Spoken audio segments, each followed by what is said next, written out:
Government మంచి నిర్ణయంతో second page pulling అని చెబుతుంది. ఎందుకు చెప్పింది?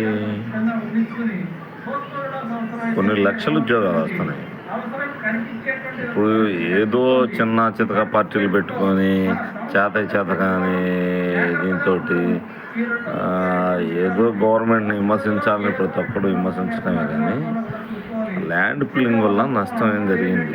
అసలు ఇక్కడ రాజధాని లేకపోతే రైతుల పొలాలు వాల్యుయేషన్ ఉండయా? ఒకప్పుడు 10 లక్షలు 5 లక్షలు ఉండే పొలాలు ఈరోజు కోట్లు పలుకుతుంది. అది దేనివల్ల పలుకుతుంది? రాజధాని వల్ల పలుకుతుంది. అవగాహన లేనివాడు ఏదో మాట్లాడతాడు, వాడికి ఏం తెలుసు? ఏమీ తెలియదు. వాస్తవంగా పుల్లింగ్ తీసుకున్నందువల్ల రైతులకు నష్టమేం జరగదు. ఎకరానికి 2 కోట్ల రూపాయలు లాభమే. ఇది వాస్తవం. కాకపోతే జనాల్లో ఒక భయం ఉంది.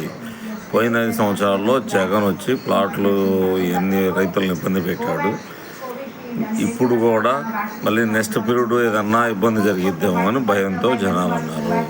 ఆ భయాన్ని గవర్నమెంట్ బాగొట్టి ముందుకెళ్తే ల్యాండ్ పుల్లింగ్ ఇవ్వడానికి అందరూ సిద్ధంగా ఉన్నారు.